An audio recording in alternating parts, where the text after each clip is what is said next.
Passionné de Harley-Davidson, de custom, de gros cubés de chrome, V-Twin Power est votre magazine. Ici, on ne vous parlera pas de performance ou de vitesse de pointe, juste de plaisir de rouler différent, de cette cool attitude commune à toutes les machines que nous vous ferons découvrir. Neuf ou personnalisé, l'esprit reste le même, la passion version V-Twin Power. Alors trêve de blabla, contact et gaz.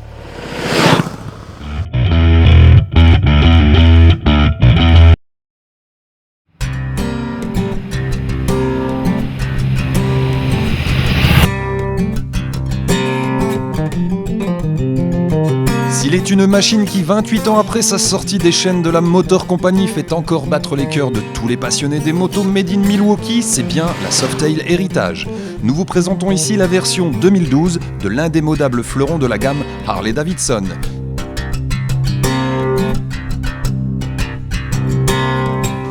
Si nombre de constructeurs de ce côté-ci de l'Atlantique ont cédé à la mode du néo-rétro, ici point d'effet de manche, rien que du viril, du costaud, de l'éprouvé qui inspire le respect. Malgré sa carrure à peine moins large qu'un footballeur des Giants et son poids conséquent, 341 kg sur la balance en ordre de marche, la ligne est flatteuse, sans jamais être pataude. Pour 2012, les améliorations, parce qu'il y en a, je vous l'assure, cela joue discret, sans ostentation ni argument de vente tonitruant. Tout se fait dans le respect de l'âme de ce cruiser emblématique. En parlant d'âme, le morceau de choix, le moteur bien entendu, une nouveauté pour ce millésime, répond au doux nom de Twin Cam 103B. Il cube 1690 cm3 pour être précis, et est toujours refroidi par la brise, mais bénéficie du progrès de l'injection électronique à port séquentiel, excusez du peu, gage d'onctuosité de l'accélération et de réponse à la sollicitation du pilote. On pourrait vous détailler à loisir les caractéristiques techniques, vous parler de la suspension arrière horizontale, de sa transmission 6 rapports Cruise Drive, de son ingénieux système d'alarme ou encore du freinage ABS, judicieusement placé à l'abri des regards outrés des puristes, dans le moyeu de la jante. Mais là encore, toute la personnalité de cette machine s'apprécie avec les yeux certes, mais surtout à son guidon.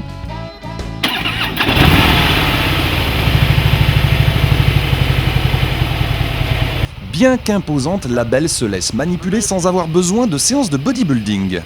Contact, première de la pointe du pied perdue sur l'immense marchepied, les vibrations dans le creux du dos, si chères à bébé, sont bien là, mais sans exagération. Assis bien droit, les pieds en avant, les bras légèrement écartés, le fessier chouchouté par une selle façon Pullman, les yeux captivés par les multiples reflets de l'énorme phare avant, la position est cool.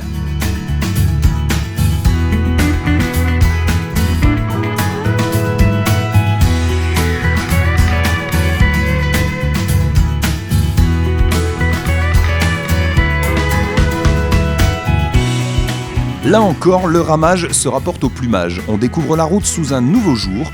Le moindre ruban de bitume vous propulse au centre de l'écran, façon cinémascope. Bercé par le feulement discret du double échappement, un peu trop discret peut-être, on se sent poussé d'un virage à l'autre avec cette indéfinissable impression de se déplacer hors du temps. Seule modération, la garde au sol, commune à tous les cruisers, prévient toute velléité.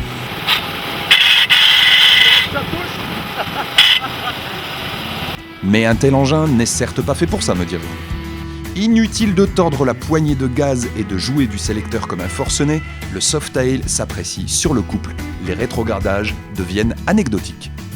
En résumé, une formidable machine taillée pour avaler des kilomètres sans sueur froide, mais avec classe et un brin de frime en plus. Au guidon, une impression ne vous quitte plus, celle d'être aux commandes d'une machine à remonter le temps.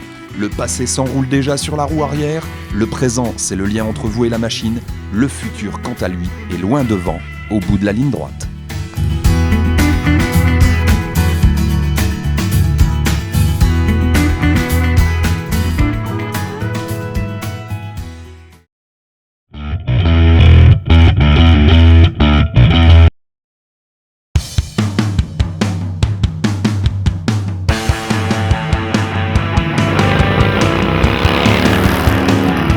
Parmi les nombreuses machines personnalisées qui circulent dans l'Hexagone, notre choix s'est porté tout naturellement sur celle de Charlie. Son Softail héritage de 2009 a subi quelques modifications, essentiellement esthétiques, qui donnent à ce cruiser un look épuré et un peu plus agressif qui lui sied bien sous tout rapport. Sans modification profonde et irréversible, l'héritage n'est pas dénaturé dans son comportement, mais son méchant look lui va à merveille.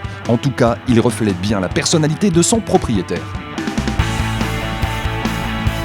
J'étais tout équipé, bon, il y avait une bulle, il y avait des phares additionnels, j'avais des sacoches, 6 bars, top caisse, tout ça. Bon, elle a été vendue comme ça la moto, et puis bon, petit à petit, bien évidemment en entraînant avec des collègues et tout ça, petit à petit on s'aperçoit que les collègues ont personnalisé la moto, donc automatiquement, nous, instinctivement, on va personnaliser sa moto. Donc c'est-à-dire on veut changer automatiquement tout ce qui est guidon, peinture, et puis donner un style qui se rapproche un peu plus de nous, quoi. On reflète en fin de compte la personne. La personne se reflète à travers la moto, quoi.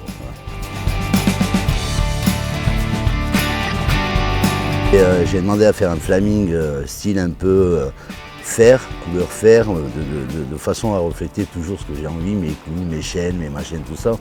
Et je suis tombé sur un gars, Freddy, qui m'a fait la peinture et puis qui a quand même mis sa petite touche personnalisée au niveau des flammes.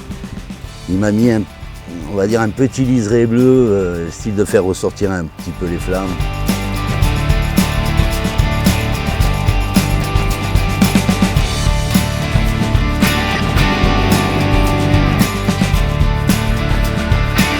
Ben, ça s'est passé à un feu rouge. Au début, j'étais sur une Aprilia classique. Et puis, bon, c'était 2 h du matin, je rentrais du boulot, tout ça. Et puis, il y avait un gars qui est arrivé derrière moi avec une Harley, bien entendu. Et il s'est mis à côté de moi, tout ça. Bon, j'ai regardé tout simplement sa moto, puisque bon, déjà, avoir à l'envie et puis l'avoir, ça faisait 2, quoi. Et puis, ce type s'est tourné vers moi, il me dit un jour, t'en auras une. Et puis, j'ai eu mon premier 883, donc voilà. Et puis, ça a démarré là. Le truc qu'il y a, c'est en sortant de ce magasin, Bernard me disait, quand tu seras assis sur une Harley Davidson, tu vas plus pouvoir t'en séparer. Bon, ben, la vérité, elle est là, c'est que j'en suis à ma 2e, et puis voilà. Puis je continuerai jusqu'au bout.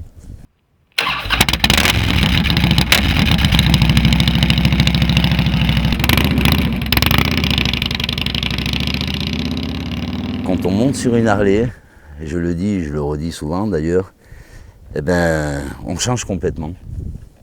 On se transforme, c'est une transformation. Dès qu'on pose le cul sur l'Harley, on est, je le redis, le roi du monde. On est vraiment les rois du monde. Et puis voilà, et puis c'est une façon de penser, c'est une façon de voir, c'est une passion, c'est l'Amérique qui s'ouvre à nous, c'est une Harley, quoi. Ça prend le corps, ça. Enfin, je sais pas, moi, si tous les motards, ça fait comme ça ou pas, ça réunit beaucoup d'amis, on trouve une famille. Voilà, on va dire, moi, j'ai trouvé une famille dans le monde des bikers.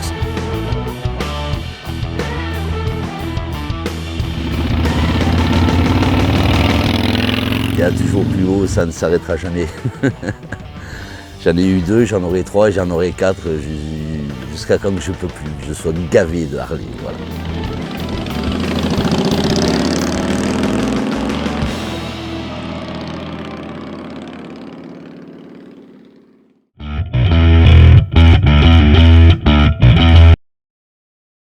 Si depuis quasiment 110 ans, Harley-Davidson est entré dans le top 10 des marques les plus connues au monde, le fabricant américain est passé d'une clientèle d'authentiques puristes de la première heure à une clientèle de motards plus large, plus moderne, attirée autant par l'image que par un nouveau style de conduite. Aujourd'hui, on voit arriver beaucoup de gens en concession, des gens qui ne connaissent pas la marque, qui en ont entendu parler, mais qui ne connaissent très peu la marque, qui ne connaissent pas du tout les modèles, et donc qui veulent rentrer chez Harley-Davidson. Pourquoi ? Parce qu'ils ont entendu parler généralement bien. Autre critère de choix et qui n'est pas négligeable, c'est le fait qu'on ne puisse plus rouler avec une sportive ou avec un roadster parce qu'il y a de plus en plus de contraintes, de limitations de vitesse, tout un tas de choses comme ça. Et Harley-Davidson reste une des dernières marques moto ou à 90 km/h sur une nationale, on peut se régaler, on peut prendre du plaisir et avoir tout un tas de sensations. Depuis quelques années, la majorité des constructeurs motos ont connu un net recul de leurs ventes. La marque de Milwaukee, quant à elle, tire son épingle du jeu, décrochant le titre de constructeur le plus rentable au monde, alors même que les prix en concession semblent toujours aussi élevés. On te dit toujours une Harley c'est très cher, l'entretien d'une Harley c'est très cher. Quand tu regardes l'entretien d'une moto traditionnelle, d'un custom traditionnel, tu regardes l'entretien d'une Harley, c'est pas beaucoup plus cher. Après il faut voir tous les combien tu l'entretiens. Si tu divises le nombre de kilomètres par le prix de l'entretien, tu vas te rendre compte que c'est le même prix qu'une Harley traditionnelle. À un moment donné, une Harley Davidson arrive au même prix qu'un custom japonais ou qu'une japonaise traditionnelle ou qu'une italienne ou qu'une anglaise. Donc le gars il arrive, il rentre chez nous, il dit « Ah, pour 8 500 € on peut avoir une Harley ». Donc d'un coup, pour un prix d'une moto normale, il accède à une Harley, il accède à la légende, il accède à son rêve. Parce que tu te rends compte que souvent les gens disent « Ah, plus tard j'aurai une Harley Davidson, ah, mon rêve c'est une Harley Davidson ». C'est ce mot, mon rêve. Les gens chez nous s'approprient complètement leur moto. On dit souvent en rigolant, les propriétaires d'Harley préfèrent échanger de femmes que de motos. Bon, c'est une boutade, mais c'est vrai que les gens sont très attachés à leur moto. Ils ne changent pas de moto en disant bon j'en prends une, dans un an je la changerai, je prendrai autre chose. Parce que le concept aussi, c'est de vendre une moto et on ne fait pas de remise sur le prix d'une moto. Tous les concessionnaires s'en tiennent au prix catalogue, qui est le même partout en France. Par contre, on offre des accessoires. Tu les choisis, on les monte et à partir de là, tu vas vouloir en mettre plus. Tu vas revenir et c'est le côté merchandising américain, c'est là où ils sont très forts, c'est que tu vas avoir envie de continuer, de revenir, d'acheter la pièce détachée et de t'approprier complètement cette moto pour en faire ton Harley Davidson. À partir de là, ce n'est plus une moto traditionnelle, c'est ton Harley. Harley Davidson est-elle devenue une marque grand public ? Pas vraiment, avec une gamme forte de 26 modèles, mais sans sportive, ni tout-terrain, ni cyclo, un prix d'appel équivalent à la concurrence et une fiabilité contemporaine en adéquation avec son look, une Harley Davidson demeure une moto de rêve, mais un rêve devenu accessible.